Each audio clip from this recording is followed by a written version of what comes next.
Semangat pagi, ketemu lagi dengan saya Justinus Eko Raharjo. Kali ini kita akan sama-sama belajar tentang arousal. Teori ini disampaikan atau diciptakan oleh Yerkes dan Dodson. Mereka adalah seorang psikolog pada tahun 1908 mereka menciptakan teori ini. Nah, saya belajar dari bukunya Renald Casali dengan judul Change Leadership. Diceritakan dalam buku tersebut bagaimana tokoh-tokoh pemimpin yang memiliki arousal yang tinggi, pendek, dan lain sebagainya. Oke, untuk lebih memudahkan kita mengenal apa itu arousal, kita akan sama-sama mempelajari kisah dari Hillary Clinton. Beliau adalah seorang dengan arousal energi yang panjang. Dalam usianya yang ke-68 tahun, Hillary masih bersemangat mencalonkan diri sebagai presiden dari Partai Demokrat untuk menggantikan Barack Obama. Bagi Hillary, perjalanan ini panjang, termasuk meniti buih-buih berbahaya saat suaminya menjadi gubernur Arkansas maupun saat suaminya menjadi presiden Amerika Serikat. Bahkan waktu itu diwarnai dengan ancaman impeachment dan juga sangkaan skandal beberapa kali. Nah, kalau itu terjadi pada keluarga Anda atau pada keluarga kita gitu ya, mungkin sudah cukup membuat nyali menciut ya, dan kita akan meminta kepada pasangan atau keluarga kita untuk mundur saja, untuk menikmati hari tua bersama cucu dan keluarga dengan damai dan tenang. Ya, itu kalau kita ya teman-teman. Berbeda dengan Hillary Clinton yang memiliki arousal energi yang panjang. Apa sih arousal itu? Kalau diterjemahkan bisa dikatakan sebagai pembangkit atau gairah gitu ya. Tapi di sini lebih dijelaskan bahwa arousal adalah sebuah bentuk emosi yang memotivasi atau membangun kinerja seseorang. Kemudian arousal ini juga merupakan gejala psikologis yang membuat manusia bergairah, tertarik, tertantang untuk terus maju meskipun Anda yang dari jauh merasakan denyut-denyut yang menakutkan. Kemudian arousal ini juga merupakan aktivasi yang membangkitkan sesuatu yang tertidur gitu ya. Kemudian menjadi sangat intens, sadar, dan siap untuk bertindak.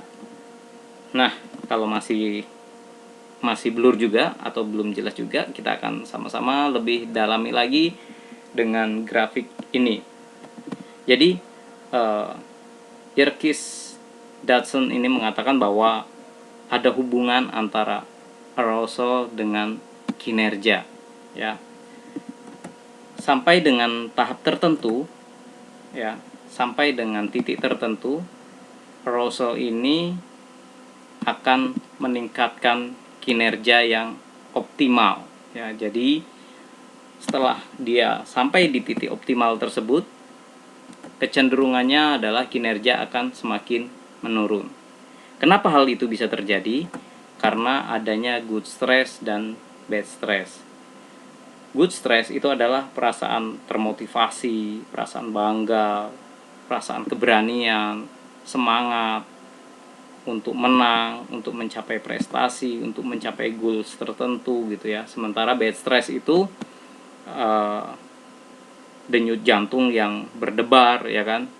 Kemudian keringat dingin mungkin, stres, panik, bingung dan lain sebagainya.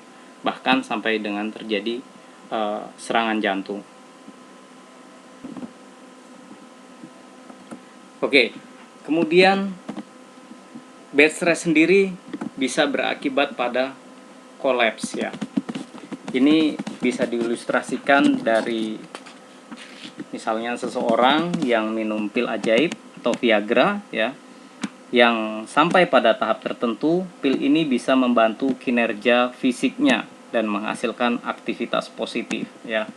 Sampai tahap tertentu bisa menghasilkan kinerja yang optimal. Tetapi kalau ia dipacu terus-menerus tanpa mempertimbangkan kemampuan tubuhnya, misalnya mempunyai riwayat kesehatan yang kurang baik gitu ya, ia bisa mengalami keletihan yang luar biasa lalu terkena serangan jantung ya, bahkan bisa sampai dengan kolaps.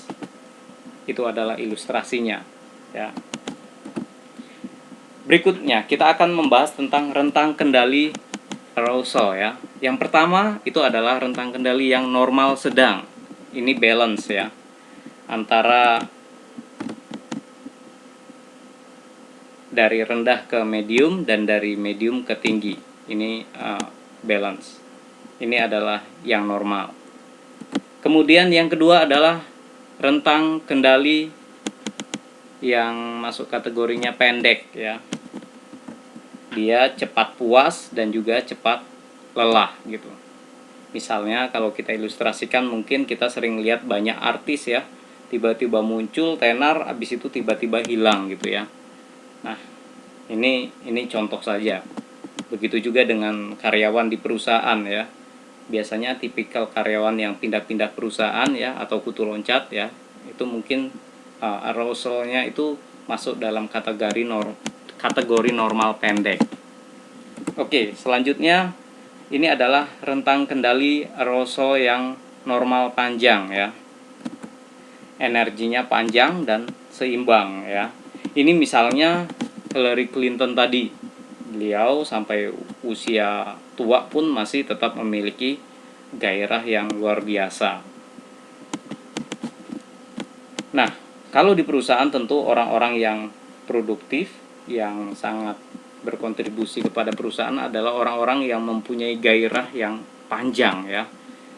Biasanya tidak mudah untuk pindah-pindah perusahaan dan dia akan sangat bertanggung jawab, misalnya mengerjakan tugas-tugas atau proyek-proyek.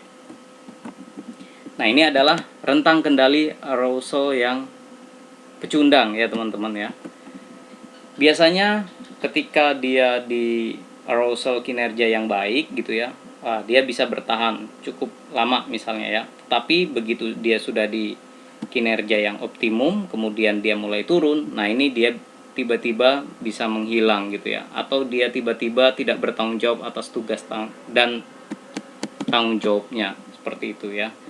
Ini mental-mental pecundang gitu ya. Kemudian yang terakhir adalah mental pemenang.